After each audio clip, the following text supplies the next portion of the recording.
de nós. Cada um sabe a alegria e a tristeza de ser quem é.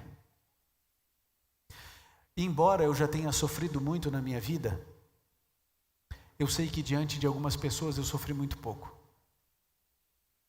Por isso eu vou pedir licença para você nessa noite, para entrar nesse terreno.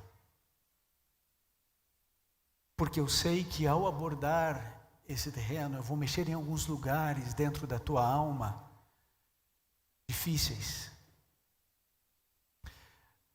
Talvez você seja forçado a lembrar de algumas coisas que você sempre tentou esquecer. Mas eu acho que nós precisamos entender um pouco mais do sofrimento a partir da visão bíblica. A gente precisa trabalhar um pouco esse assunto, porque o sofrimento é inevitável. O sofrimento é universalizado. E uma vez que ele é universal e inevitável, nós precisamos aprender a sofrer.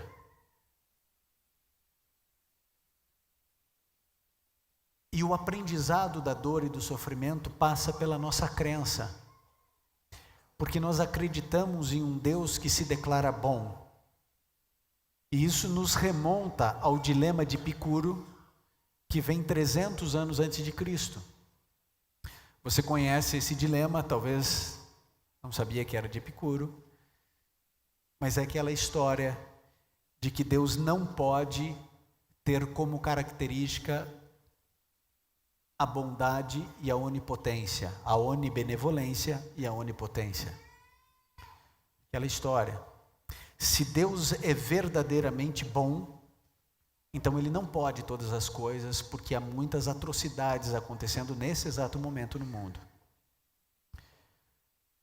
Se Ele de fato é onipotente, pode todas as coisas, inclusive evitar o mal, então Ele não é 100% bom. Esse é o dilema que Epicuro apresentou. E que em algum momento, com essas palavras ou outras palavras, em algum momento da vida a gente cruza com isso. E nós não temos respostas para muitas das nossas queixas, para muitas das nossas dores, nossas angústias, nossos pesares. A gente não entende. Mas hoje eu quero fazer uma análise de uma situação na Bíblia. E a partir dessa análise, desse estudo de caso, nós vamos aplicar algumas realidades da nossa vida. Então, se você tem a sua Bíblia, eu peço que você a abra no livro de 2 Coríntios, no capítulo 12, a partir do verso 7. 2 Coríntios 12, a partir do verso 7, é uma história relativamente bem conhecida. Eu espero extrair dessa história alguns conceitos importantes para você e para mim. E aqui diz o seguinte, 2 Coríntios 12, a partir do verso 7, é o apóstolo Paulo falando, e ele declara: E para que eu não ficasse orgulhoso com a grandeza das revelações, foi-me posto um espinho na carne, mensageiro de Satanás, para me esbofetear, a fim de que eu não me exalte. 3 vezes pedi ao Senhor que o afastasse de mim. Então ele me disse: a minha graça é o que basta para você, porque o meu poder se aperfeiçoa na fraqueza. De boa vontade, diz Paulo, pois me gloriarei nas minhas fraquezas, para que sobre mim repouse o poder de Cristo. Por isso, sinto prazer nas fraquezas, nos insultos, nas privações, nas perseguições, nas angústias, por amor a Cristo. Porque quando sou fraco, então sou forte. Bom, o apóstolo Paulo, ele tem um espinho na carne. E a gente não sabe o que de fato é esse espinho.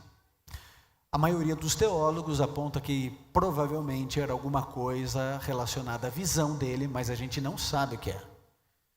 E para a nossa análise hoje, não nos vem ao caso também. O fato é que existia uma coisa que incomodava muito o apóstolo Paulo. Muito. Eu quero lembrar a você quem é o apóstolo Paulo. O apóstolo Paulo, ele era também conhecido como Saulo. Saulo era um homem rico.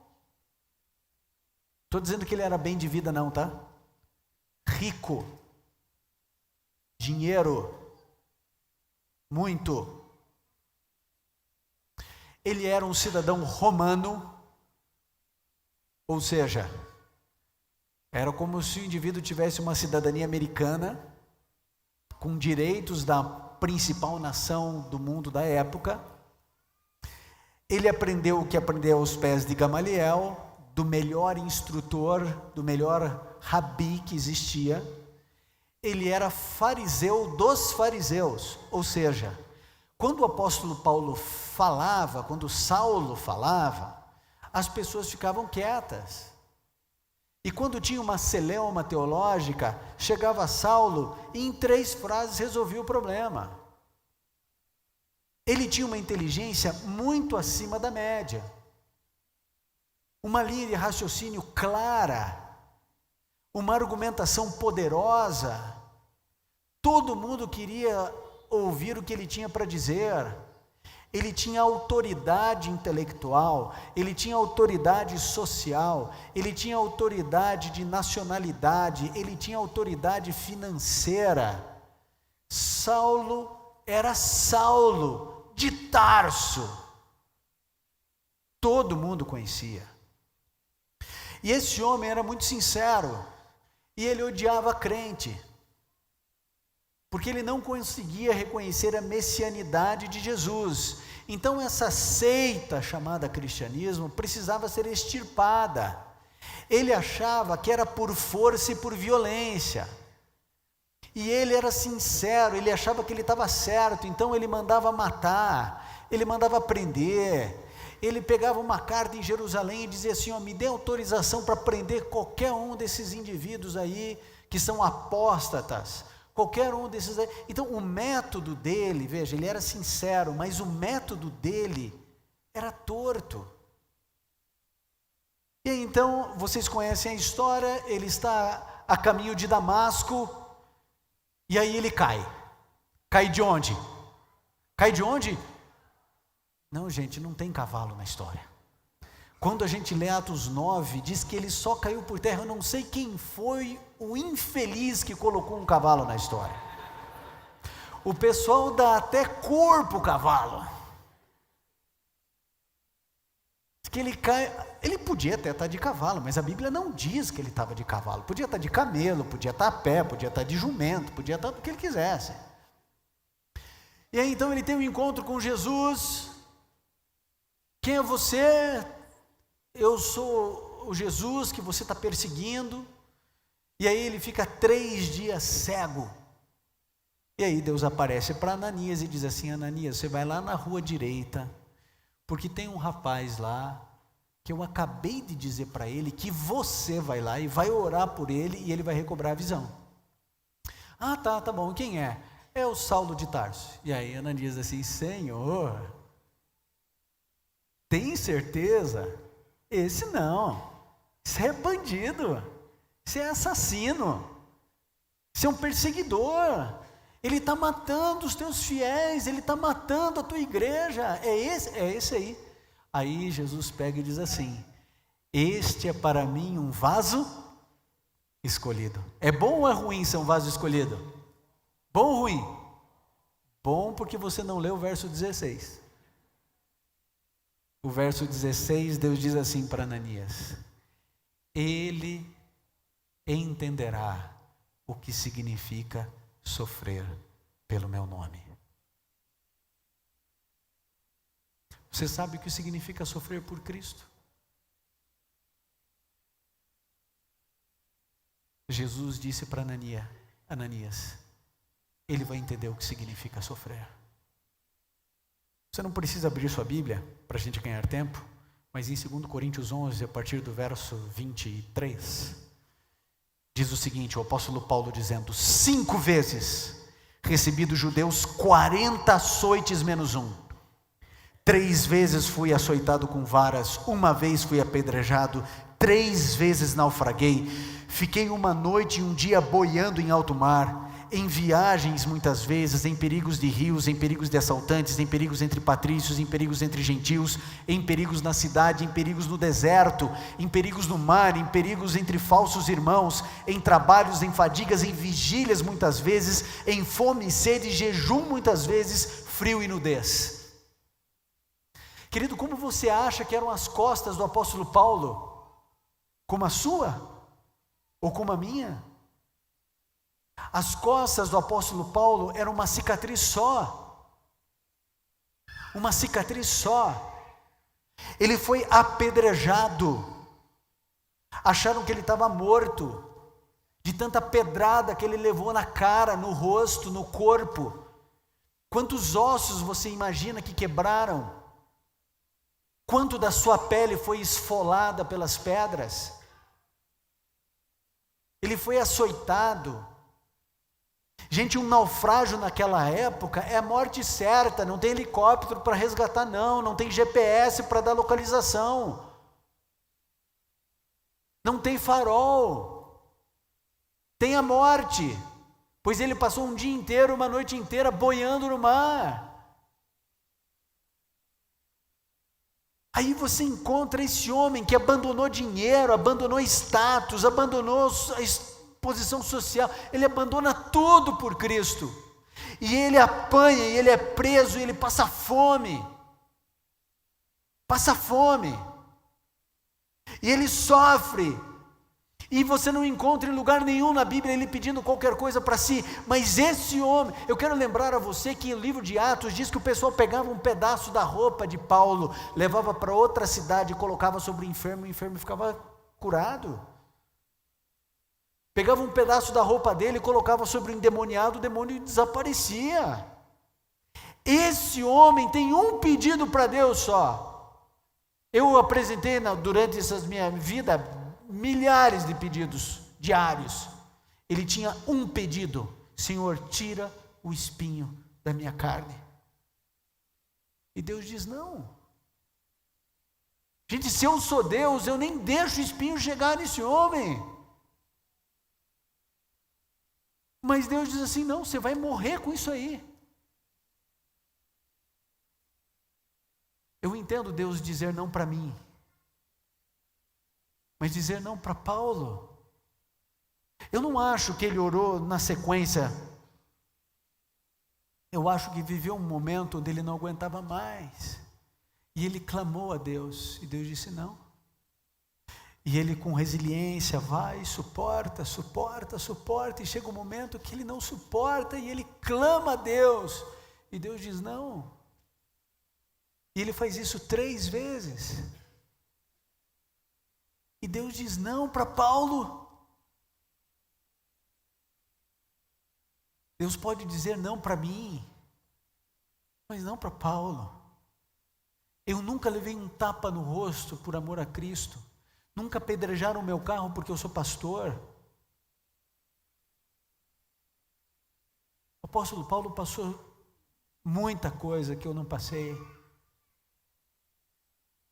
Custava. Deus falou assim, tá bom meu filho, eu vou tirar de você esse espinho. Ele não pediu, Senhor, eu não quero mais levar chicotada, tá? Ele não pediu isso. Senhor, eu não quero mais passar por prisão, o Senhor pode me livrar do cárcere, o Senhor pode me livrar do mar, eu tenho trauma de mar. Ele só pede uma coisa, e Deus diz não. O que você tem pedido a Deus?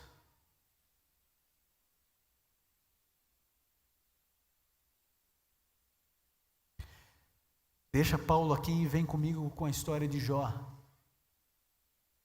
Deus declara, homem íntegro, reto, temente a Deus, que se desvia do mal. É Deus quem declara. O Deus que não erra, que não falha, não erra na avaliação, lê e conhece corações. Homem íntegro, reto, tem o meu temor, e ele se desvia do diabo. Aparece o mal, ele foge. vem para cá, ele vai para o outro lado, não tem pacto com o mal. Aparece o demônio, vocês conhecem a história, e Deus diz para Satanás: você pode dominar sobre toda a terra, mas tem um lugar que você não domina, o coração de Jó. E o diabo disse: mentira, mentira, conversa sua. O que existe é uma relação promíscua entre você e Jó.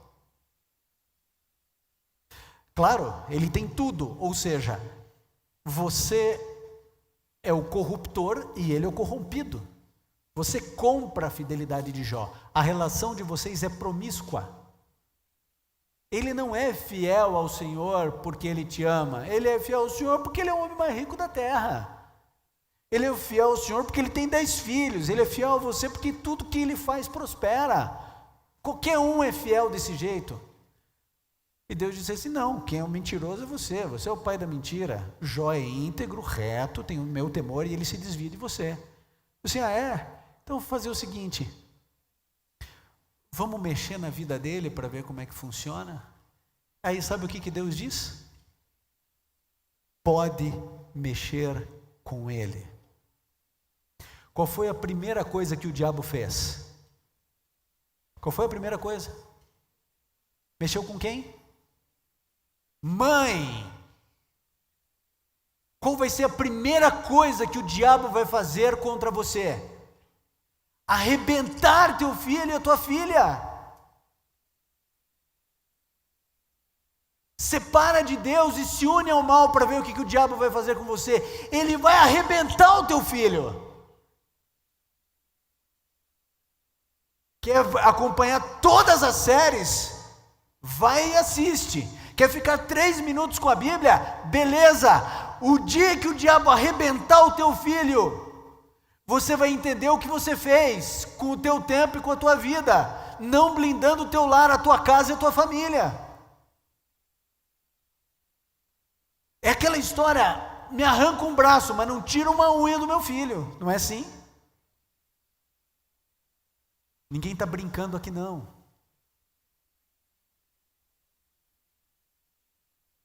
Dez filhos mortos numa mesma hora. 10 filhos mortos. Sabe como é que o diabo matou, né? Redemoinho, vento que bateu nos 4 cantos. Quando o indivíduo está terminando de dar a notícia, aparece outro dizendo assim: roubaram tudo. Eu já vi muita gente falir na minha vida, mas nunca vi alguém falir do dia para a noite. Não dá para acontecer isso, é muito difícil. Naquela época era mais fácil, porque a riqueza estava nos animais. Roubaram tudo. Jó rasga a roupa e diz: nu saí do ventre da minha mãe, nu eu volto ao pó da terra, bendito seja o nome do Senhor. Não diga amém. Não diga amém. Não diga que assim seja na sua vida, que é isso. Esse homem rasga a roupa. Isso não é um momento é um momento de dor, luto. Ele rasga a roupa, volta ao pó, põe a cara no chão para comer e sentir o gosto da areia. O diálogo com o diabo volta. Falou assim: mas tem uma coisa, ele não profanou porque ainda tem saúde. Tira a saúde dele. Ele falou assim: tá bom, pode tirar a saúde dele, só lhe poupe a vida. O que você acha, que o diabo deu uma doença mais ou menos, ou a pior que o inferno pôde inventar? Pior. O indivíduo era carne viva em todo lugar. Era carne viva, ele não conseguia respirar porque doía, ele não podia beber água porque estava tudo em carne viva por dentro e por fora. Ou você acha que só foi a aparênciazinha? Esôfago, narinas, complexo respiratório, tudo podre, tudo em chagas. Jó devia ter o pior odor que você pode imaginar. Não tinha posição para sentar, não tinha posição para dormir, não tinha como se alimentar. Jó era irreconhecível, os amigos não reconheceram. Quando eles chegam, passam 7 dias em silêncio, porque não tem o que falar. Vai dizer o que numa hora dessa? Ficam em silêncio. E foi tão bom o período que eles ficaram em silêncio. Porque quando abriram a boca só falaram besteira. A gente faz a mesma coisa, né? A gente acha que a gente é defensor de Deus, advogado de Deus. Vou provar que Deus existe.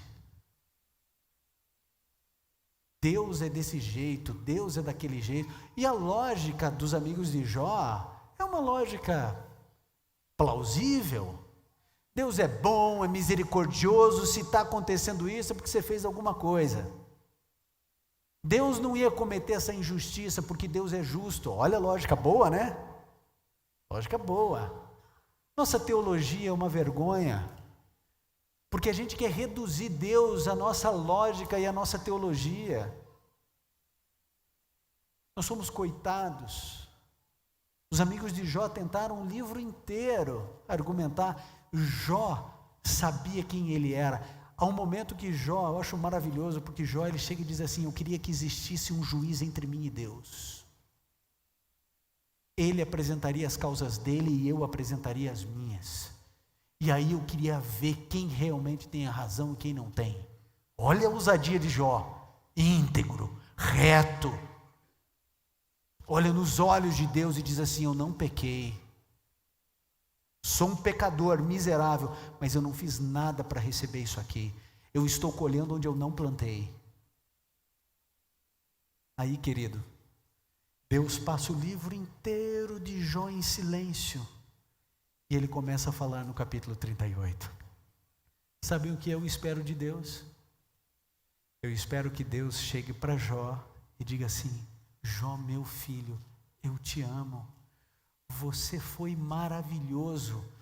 Todo o universo estava olhando a sua reação, porque o diabo te acusou de ser interesseiro e de que eu estava comprando você, e eu falei para o universo inteiro que você não era assim, porque eu conhecia você e você foi íntegro, reto, você não blasfemou, mesmo que a tua esposa queria que você me amaldiçoasse e morresse, você foi fiel em toda a situação. Jó, eu tenho que te agradecer por tudo que você representou para o céu, para o conflito cósmico. É isso que eu espero de Deus.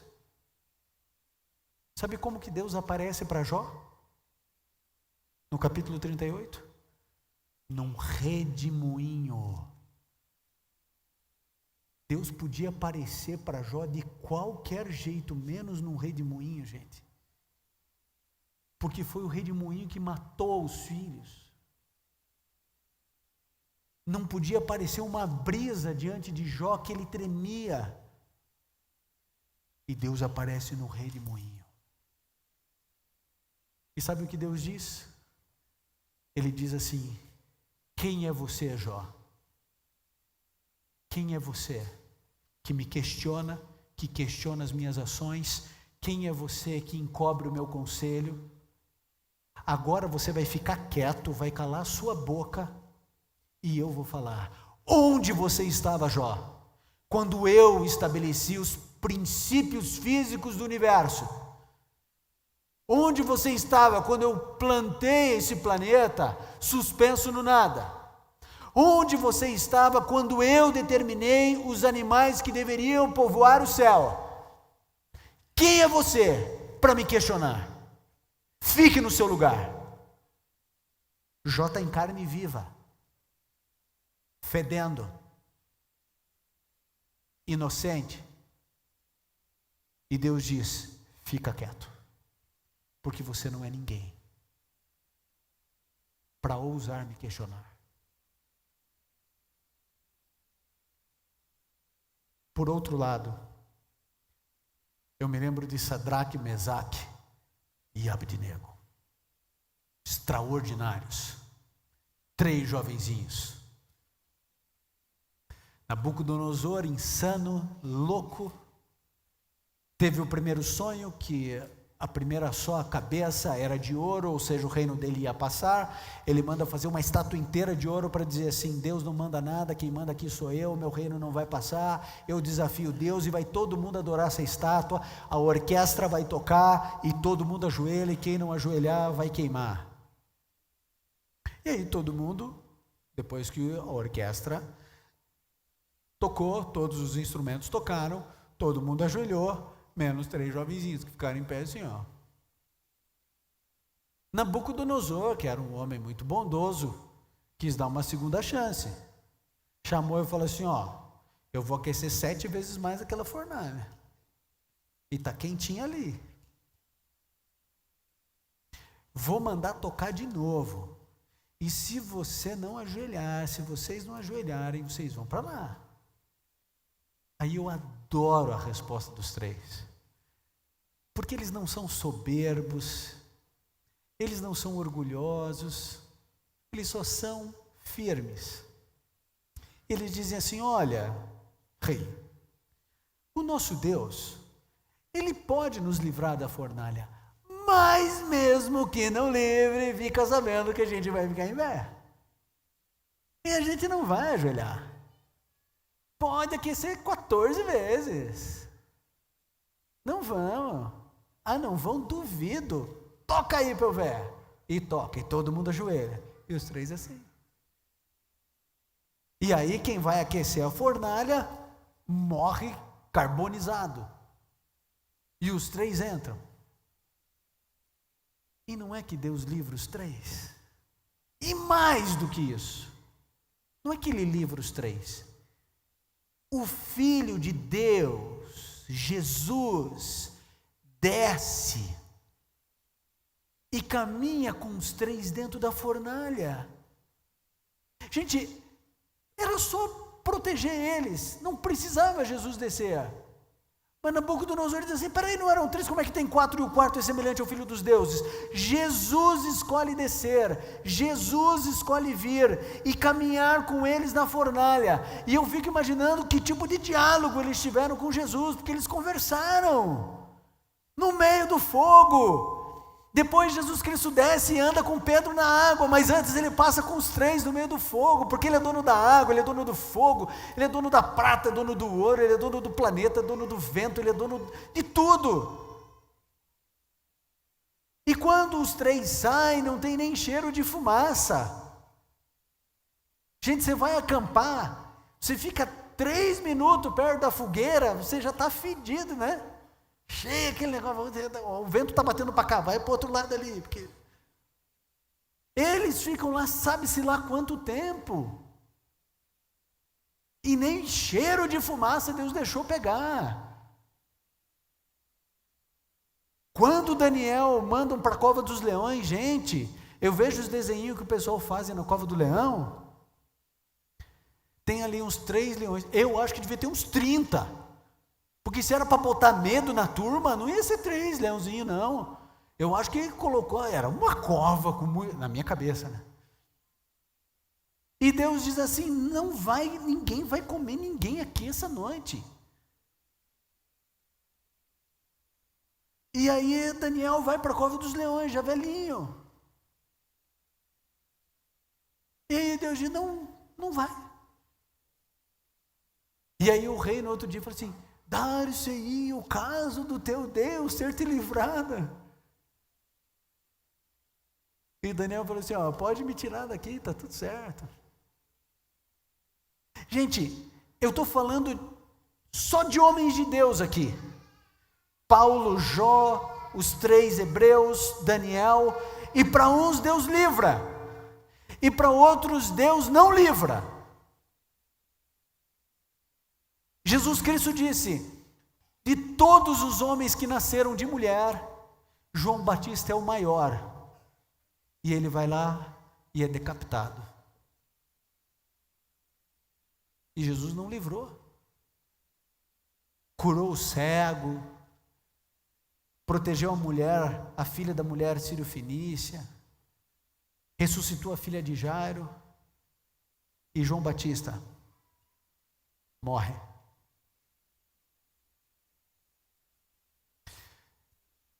C.S. Lewis tem um livro chamado Anatomia da Dor.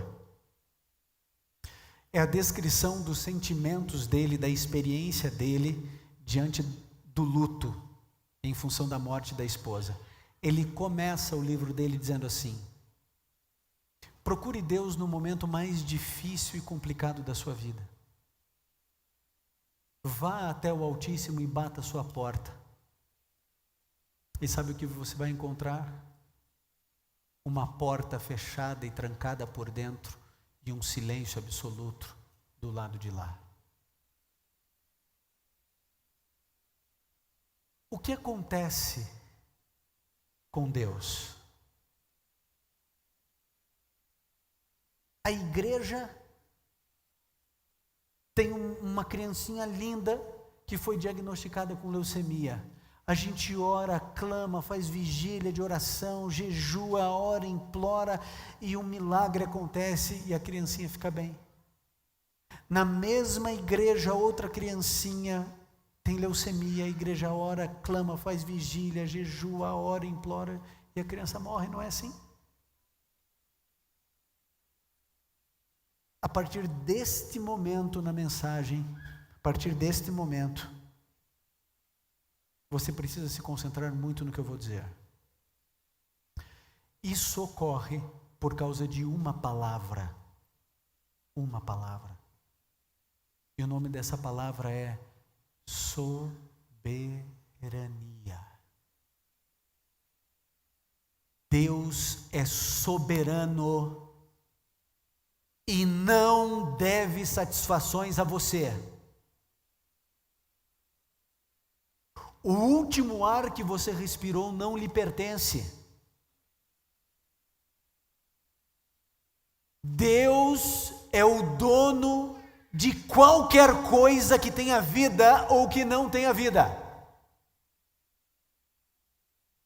E o meu critério do que é justo ou injusto, certo ou errado, ele é imperfeito, fragmentado, incompleto, e eu não posso, porque não tenho capacidade de avaliar as coisas, porque eu não tenho todas as informações. E para se ter todas as informações do passado, presente e futuro, só um ser onisciente, por isso só Ele é juiz. E Ele, sendo juiz e Deus e dono de tudo que vive, Ele é soberano e não deve satisfações a mim ou a você. E você vai morrer. E eu também. E talvez eu vá antes de você.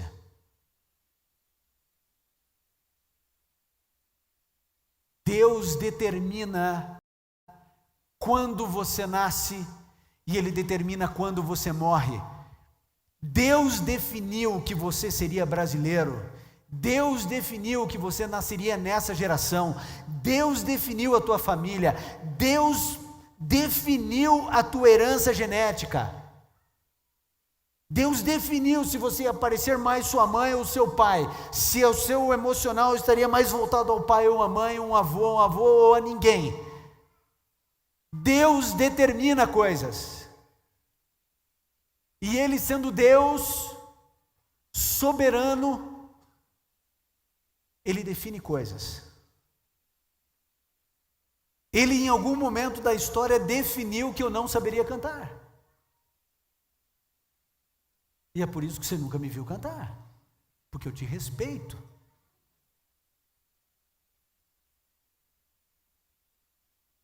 Eu tentei, confesso, até que eu cantava no chuveiro para não atrapalhar ninguém, e eu não aguentava mais comprar chuveiro novo e trocar resistência. Quando eu parei de cantar, nunca mais troquei uma resistência. Deus não deve satisfações. Eu me lembro que recentemente, quase em frente à minha casa, tem uma pata de elefante. Já sabe o que é isso, né? É uma planta, tá? Não é literal. É uma pata de elefante, que é um tipo de uma árvore. E de repente eu estou lá e eu vejo que tem um vespeiro ali, grande já ali no entroncamento da pata de elefante, um baita de um vespeiro. Gente, eu tenho 2 crianças, um baita de um vespeiro, e cheio de vespa, né? Para lá, para cá, para lá, para cá, para lá, para cá. Eu cheguei para o Lincoln, que cuida dos jardins do lugar onde eu moro, Eu falei assim, Lincoln, você precisa me ajudar. Eu falei assim, o que foi? Tem um vespeiro ali na frente da minha casa, mas frente. Aonde que tem? Aí vem comigo. Aí eu peguei e mostrei, olha aqui o vespeiro. Ah, tá, vou resolver isso aqui. Foi lá no caminhão dele, pegou um negócio assim de bombinha, assim de bombear. Ele pegou e fez assim, ó. Falei, e aí? Não, isso aí vai morrer em 5 minutos. Não, mas você só deu 2 bombeadas, bombei um monte aí. Ele falou assim, não, uma só resolvia. Eu dei 2 porque eu gosto de você. Você tem criança? Eu falei, mas esse negócio é tão poderoso assim. Eu falei assim, você vai ver, 5 minutos. Eu falei, então beleza. Dei tchau pro Lincoln, entrei. Estava lavando louça. Gente, eu terminei de lavar louça e esqueci o negócio. Passou acho que uns 15 minutos, 20. Falei, eu vou ver se o negócio está... Todas mortas. Posso falar uma coisa para você? Eu não devo satisfação às vespas. Eu mandei matar. Só que a distância entre a raça humana e as vespas é muito menor do que a distância entre Deus e nós.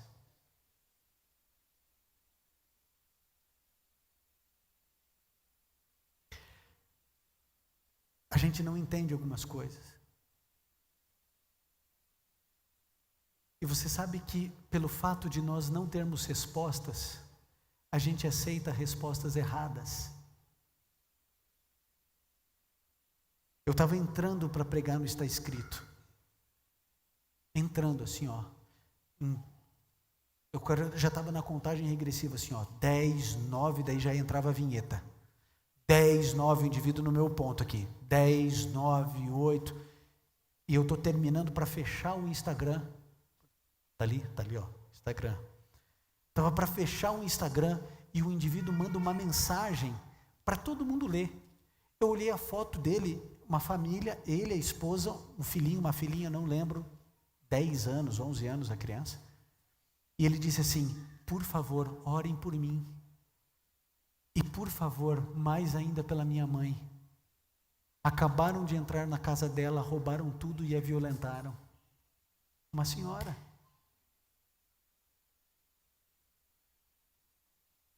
Como que você explica isso? Como que você explica a permissão de Deus para isso?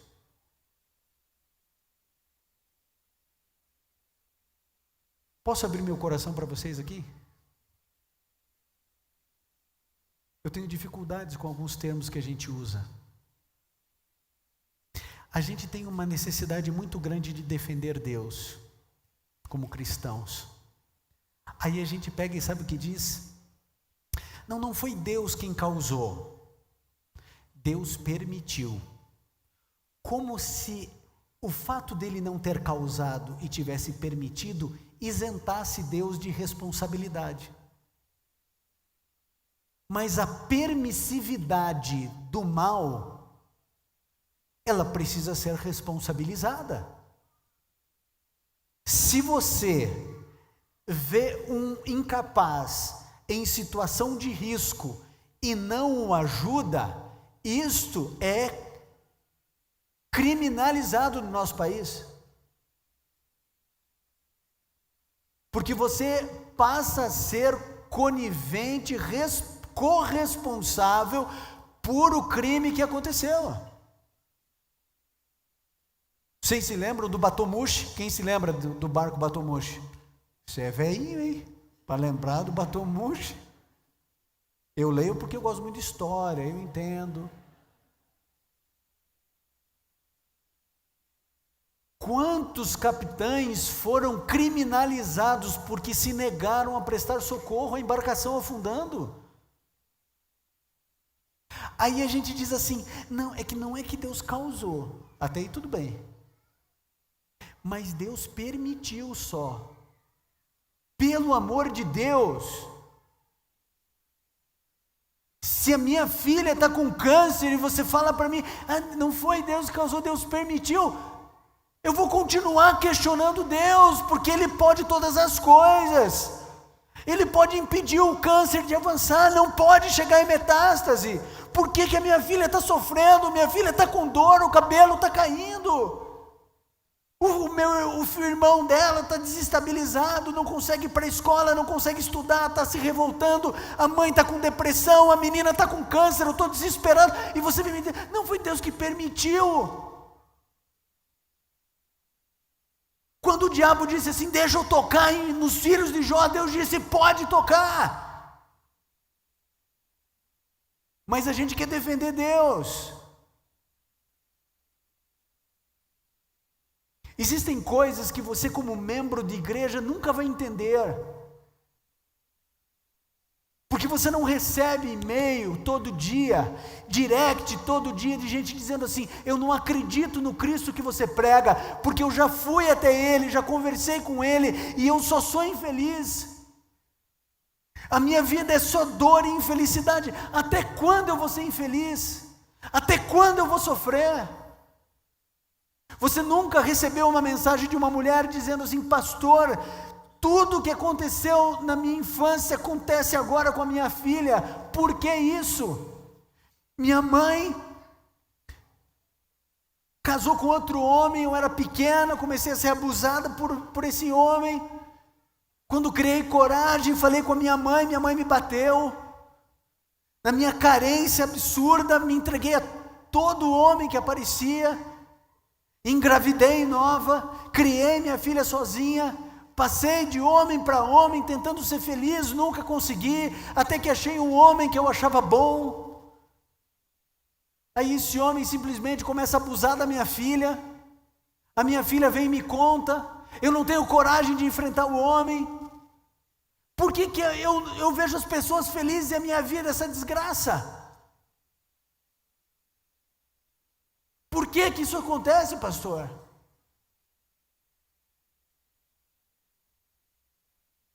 Durante o meu ministério, eu já fiz mais de 100 funerais. Eu carrego em minha memória 100 funerais. E você não estava lá em Campo Grande. Você não estava lá. Quando aquele homem foi assassinado na frente de casa dele, e na madrugada fria de Campo Grande no inverno, eu vou a um lugar onde tem poucas pessoas, a mulher dopada sentada numa cadeira branca e 3 crianças deitadas em cima de um caixão chamando o nome do pai. Você não foi ao funeral que tinha um caixão desse tamanho? Você não foi ao funeral do pai que é pastor, e que o sonho era ver o filho ser pastor, e o sonho do filho era ser pastor, e estudava teologia, e era um menino de Deus. E você não viu esse pai tendo que falar no funeral do filho? O mundo chora. No Brasil, a cada 20 minutos uma mulher é violentada. Sabe quantas estão chorando agora, entre a vida e a morte? Você não recebe e não conversa.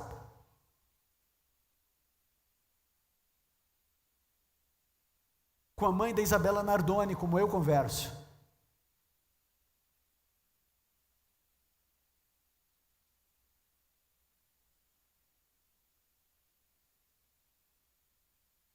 Você não conversa com os pais daqueles 242 que morreram na Boate Kiss há 5 anos, em janeiro de 2013. Sabe qual é a expressão que eles usam? Todos os dias a mesma noite. Todos os dias a mesma noite, na memória. O mundo é um vapor de lágrimas que sobe diante do Pai. Esse mundo geme. E as pessoas tentam encontrar respostas em Deus. Aí você descobre a história de um homem latino que no coração de Nova York, em Manhattan, está limpando o alto do prédio de 47 andares, 130 metros, no andaime, preso, tudo certo. Primeiro dia de trabalho, vai limpar as janelas do lado de fora, 140 andares, 47 andares, e de repente rompe do andaime um cabo, daí rompe outro cabo, e ele cai, e sobrevive. 130 metros de queda livre, o impacto é de toneladas no asfalto, e ele vive, e o irmão mais novo dele morre.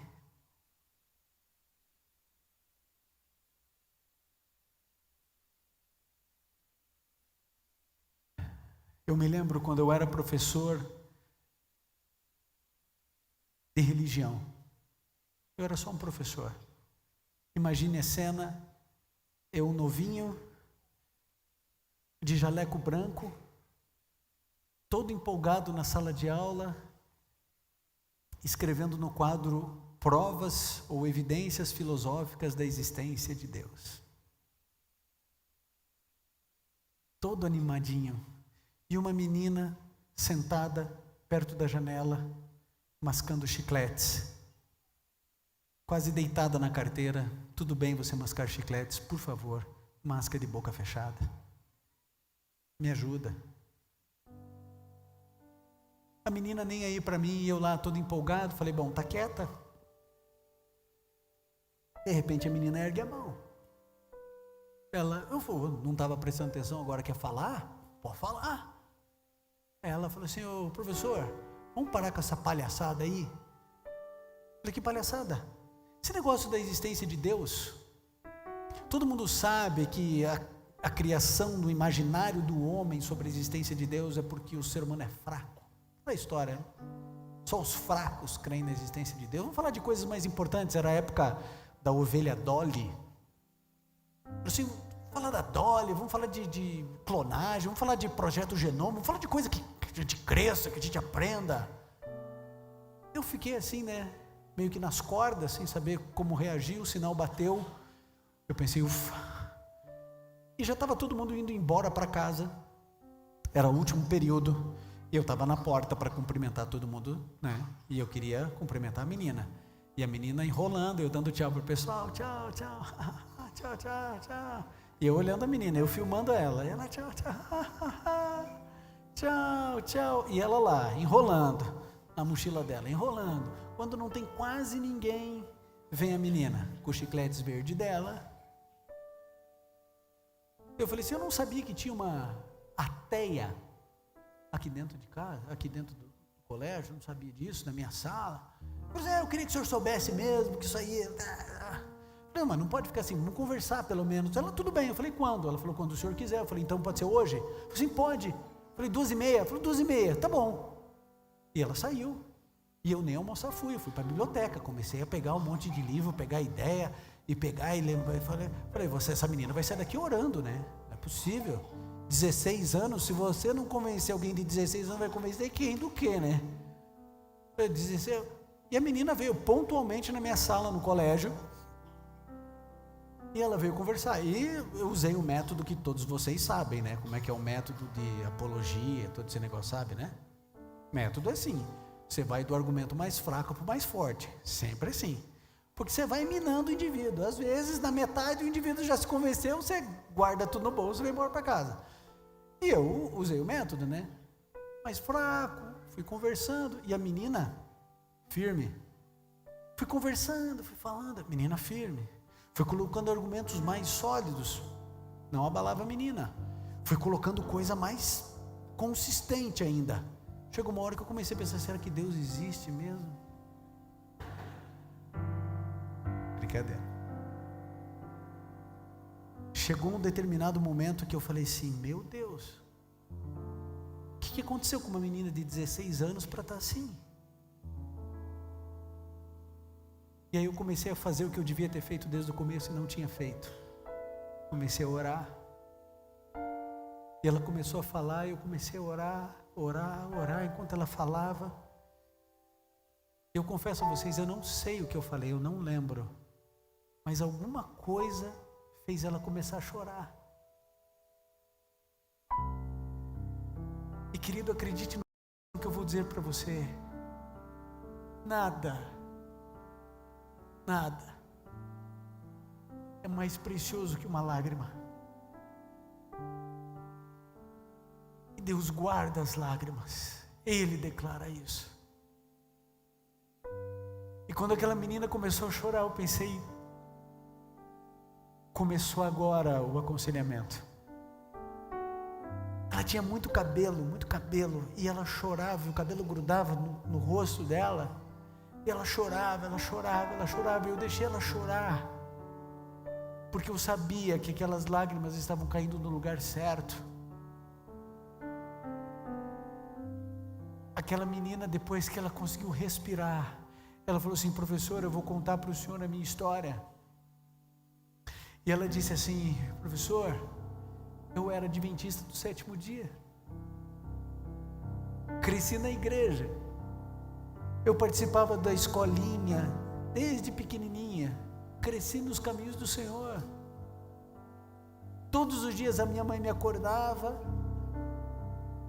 fazia o desejum, fazia um culto comigo, orava por mim, e eu vinha para a escola. Eu morava no mesmo lugar que o senhor conhece. Todo dia era assim, professor. Eu conhecia todas as histórias da Bíblia: Mar Vermelho, o machado que flutuava, a muralha que caía, os 300 de Gideão, conhecia tudo. E um dia, professor, a minha mãe me acordou, me deu comida, fez o culto comigo, se ajoelhou, pediu que Jesus me acompanhasse, e eu estava feliz. Eu desci e me encontrei com a minha amiga, eu tinha 12 anos, e a gente saindo para a escola. E no meio do caminho, professor, 2 homens nos abordaram. 2 homens. Professor, eu não tive medo, porque eu conhecia Jesus. Jesus protegeu tanta gente. Jesus cuidou de Maria Madalena. Jesus cuidou de cada pessoa, mesmo o leproso. Eu conhecia as histórias da Bíblia. O senhor lembra daquela de Eliseu, que os anjos estavam ao redor de Eliseu? Eu não tive medo. Eu fiquei só orando e pensando nas formas e nos jeitos que Deus tinha de nos proteger. Eu pensei, pode parecer um policial aqui agora, ou talvez um adulto veja a gente, ou talvez alguém aqui esteja na janela do prédio.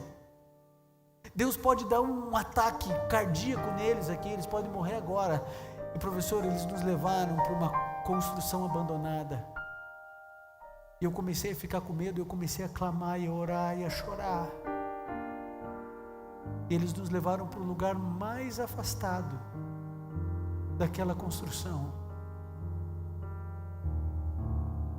E ali, professor, mar nenhum se abriu, muralha nenhuma caiu. E aos 12 anos, eu e a minha amiga fomos violentadas. Sabe o que essa menina me disse? Professor, eu prefiro acreditar que Deus não existe do que imaginar que Ele existe e não fez nada.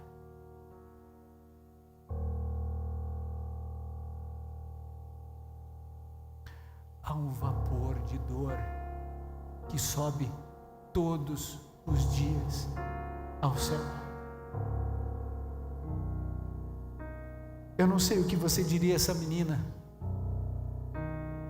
mas eu olhei dentro dos olhos dela e disse assim: menina, perdoe Deus. Perdoe Deus. Não que Deus tenha errado, eu disse para ela, mas um dia, Ele vai colocar você no colo e Ele vai explicar o inexplicável para você. Um dia Ele vai curar todas as tuas feridas. Um dia Ele vai curar todas as tuas memórias. Ninguém nessa terra pode consolar essa menina ou os pais dessa menina. Ninguém. Só existe um ser que pode fazer isso. E Ele fará.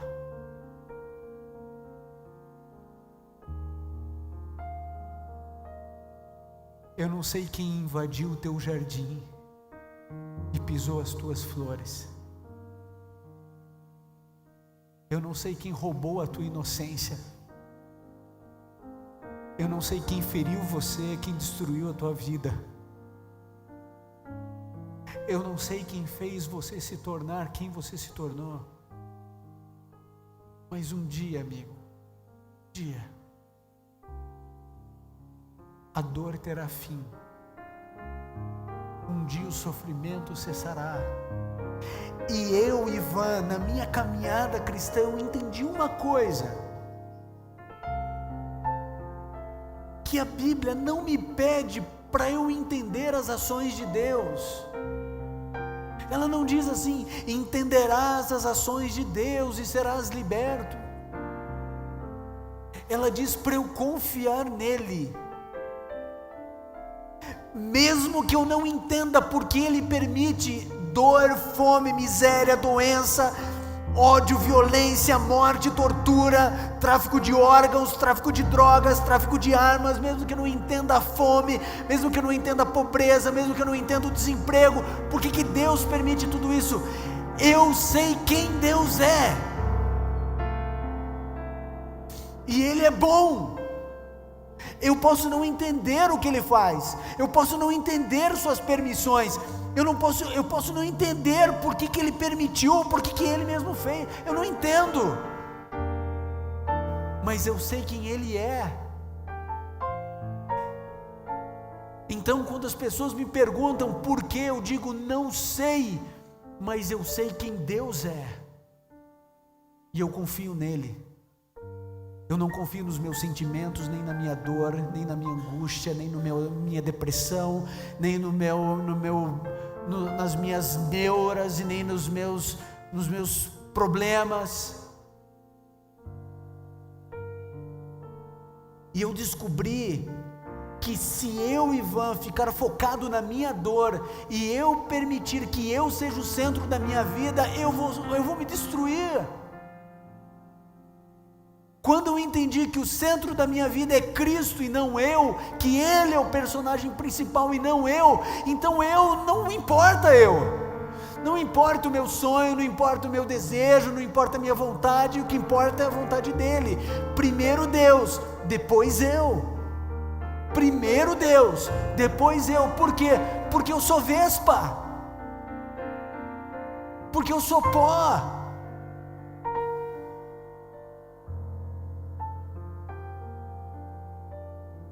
Quando o Gabriel era menor, e eu estou terminando a introdução do sermão. Quando o Gabriel era pequeno,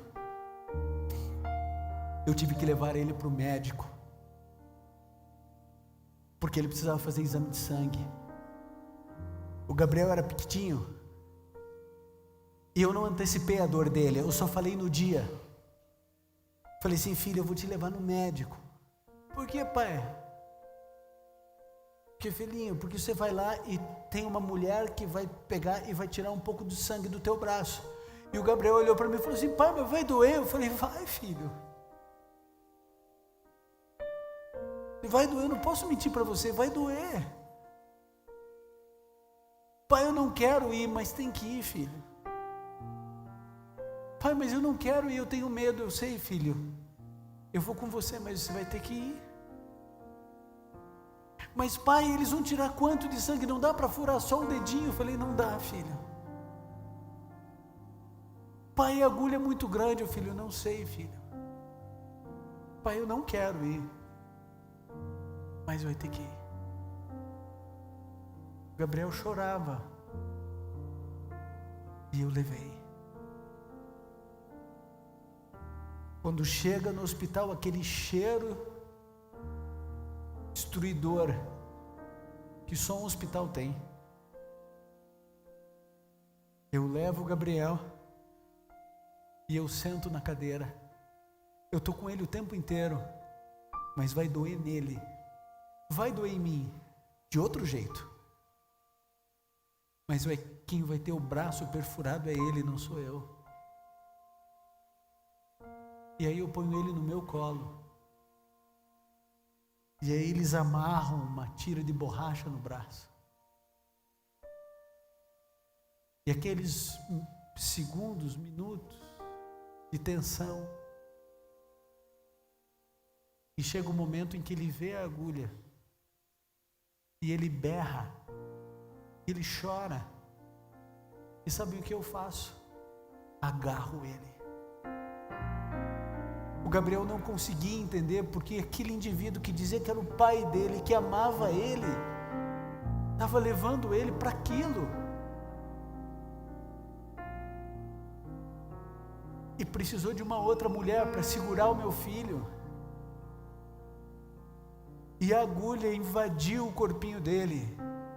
E arrancou o primeiro tubo de sangue, o segundo tubo de sangue, o terceiro tubo de sangue, e o choro, e eu segurando, porque se ele se mexesse ia doer mais.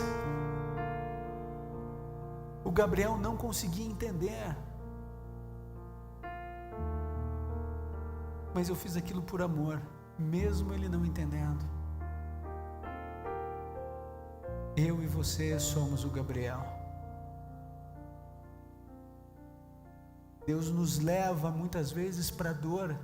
Às vezes não é permissão dele não, viu? Às vezes ele leva. E tira o nosso sangue. E às vezes tira o nosso filho. E às vezes tira a nossa filha. E às vezes leva a nossa mãe. E às vezes leva a nossa saúde. E às vezes leva o nosso emprego. E a gente fica sem entender. O Senhor não é meu pai? O Senhor não me ama? Por que o Senhor está fazendo isso comigo? E a gente não entende. E é isso mesmo, a nossa capacidade intelectual não alcança as ações de Deus. E aí a gente confia em quem Ele é, e não na ação dEle que eu não entendo. Acredite no que eu vou dizer para você. O seu fim será de dor. Os piores dias da tua vida ainda não aconteceram.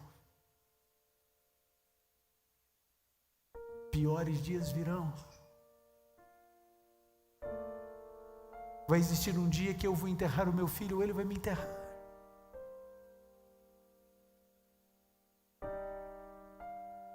Mas é só por um poucochinho de tempo. E Jesus Cristo olha hoje para você e diz assim: filho, eu nunca pedi para você entender o que eu faço. Eu só pedi para você confiar. Filho, você sofre. Mas você só sofre uma vida. Deus sofre há 6.000 anos, pelo menos. Você perdeu um filho, Jesus perde milhões de filhos todos os dias. João perdeu 10. Você perdeu 2. Antes de serem filhos de Jó, eram filhos de Deus.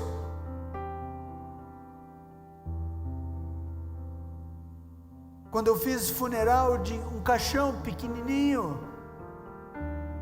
antes dos pais, Deus é Pai. Não existe ser nesse universo que sofra mais do que Deus. E Ele escreveu aqui dentro mais de 2.500 vezes que Ele vai pôr um fim em tudo isso. Quando Jesus voltar a essa terra, para espanto dos incrédulos, toda lágrima, toda dor, todo sofrimento, todo trauma, todo complexo, toda doença, toda degeneração, toda velhice, todas as mazelas, tudo terá fim. Por isso, amigo, eu preciso fazer um convite a você. As tuas lágrimas não podem cair em qualquer lugar. A tua dor e a tua lágrima precisa cair no colo de Jesus. Os teus traumas, o teu medo, a tua depressão, a tua angústia, a tua confusão mental, os teus pesares, eles precisam ir no lugar certo. E por isso eu preciso fazer um apelo a você, que está cansado de sofrer, que tem medo. Eu preciso fazer um apelo para você que não consegue dormir, para você que é atormentado pelo passado, pela culpa, pelo medo, para você que fez o aborto que não deveria ter feito na juventude e é atormentado sempre que alguém fala do assunto. Eu preciso falar com você que errou, com você que pecou, com você que tem pensamentos tenebrosos e que ninguém sabe. Eu preciso falar para você que tem uma vida dupla e vive com sentimento de culpa. Eu preciso falar para você, mãe, que se arrepende da educação que deu para o teu filho, para a tua filha, e se penaliza todos os dias. Eu preciso falar para você que, como eu, sofre, que toda a nossa dor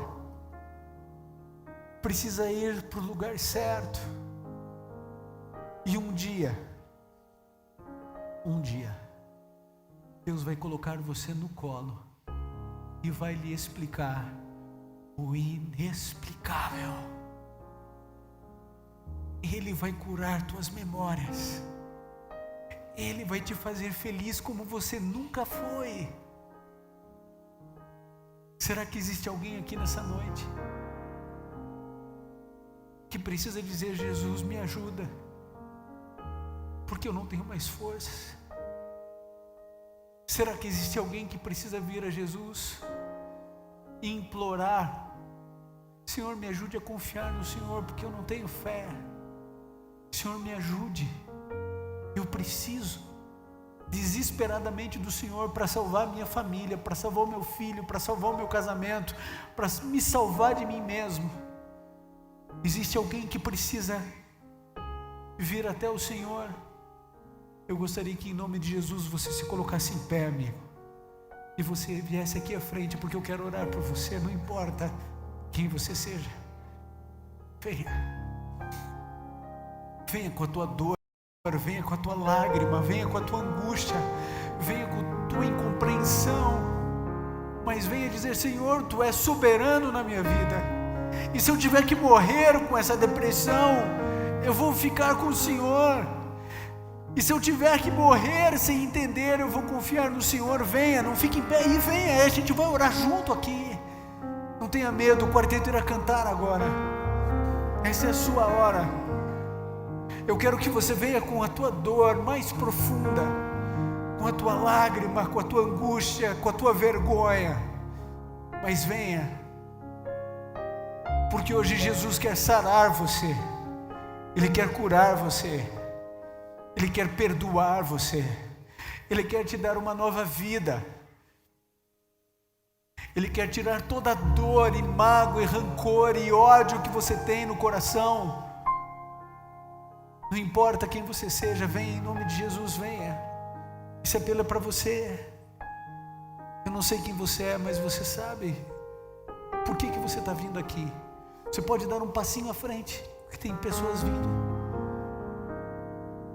Querido, não posso enganar ninguém aqui. Eu não sei se a tua dor está acabando ou se ela só começou. Eu não sei. Mas uma coisa eu sei: permita que o que você tem de mais sagrado nessa vida, que é a tua lágrima, caia no lugar certo.